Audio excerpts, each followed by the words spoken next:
Վահան Թեքեյան միջազգային մրցանակաբաշխությունը Թեքեյան կենտրոնում ավանդաբար մեկնարկեց ամենայն հայոց կաթողիկոս Գարեգին II օրհնության ուղերձով։ Մեր սրբություն սրբոց մայրաթող Սուրբ Էջմիածնից հայոց Բեթլեհեմից բերում ենք ձեզ օրհնությունները Վեհապաղ Տիրոջ, ու մաղթում, որ ել ավելի ամրանա այս ձեռնարկը, խորունկ դառնան նրա արմատներն ու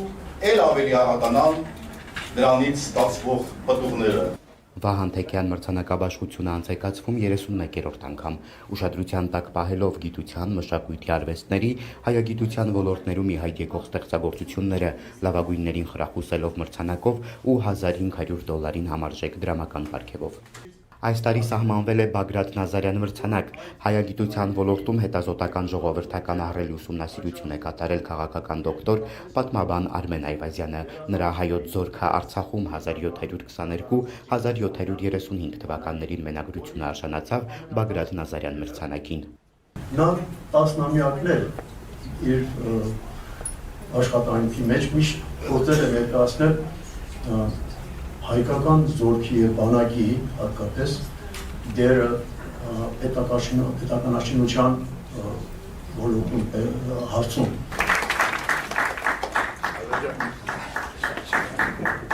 Բարձր եմ գնահատում իհարկե այս ամենամյա մրցանակաբաշխությունը, որը մեր օրերում շատ կարևոր է, քանի որ հենց ազգային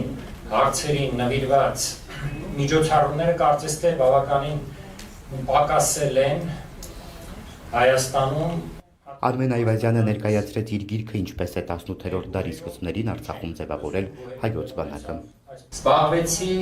ժողովրդագրության հարցերով, որովհետև այդ թվերը հնարավոր է հավաքել միայն այն դեպքում, եթե ունես մեծ ազգաբնակչություն։ Իսկ Արցախում այդ ժամանակ 1710-20-ական թվականներին մի քիչ լայն վերցրած Գանձակի շրջանով դեպի Գետաշեն, Գետաբեկ այս տարածքով հանդերձ ապրում էր շուրջ կես միլիոն հայություն։ Եվ այդ կես միլիոն հայությունից հաջողվեց հավաքել շուրջ 40,000-անոց զորք։ Երբ դիմադրում ես, դու գոյության հնարավորություն եւ շանս ես ստանում։ Երբ չես դիմադրում, ցեղասպան թշնամիները քեզ հեշտությամբ կոտորում են, արտաքսում են, ստրկացնում են եւ թուրքացնում են։ Սա է դասը, ուրեմն պետք է դիմադրել բոլոր հնարավոր եւ անհնար միջոցներով։ Այնպես ինչպես տեղի ունեցել 1720-ականներին, երբ հատկապես Արցախում եւ Սյունիքում ստեղծվեցին ազգ-բանակ մոդելով ռազմաֆեոդալական պետական կազմավորումներ։ Եվ մեծ հաջողությունների հասան փաստորեն Օսմանյան կանոնավոր ուժերի դեմ նրանք կարողացան դիմադրել 1 տասնամյակ։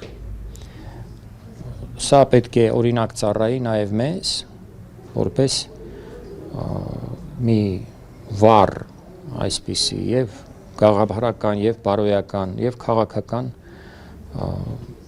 ուղղություն, դիմադրությունը դա հենց այդպիսի ուղղություն է, բոլոր առումներով այն կարևոր է եւ առանց դիմադրության մենք հայտնվելու ենք ահա այն վիճակում, որում հայտնվել ենք այսօր։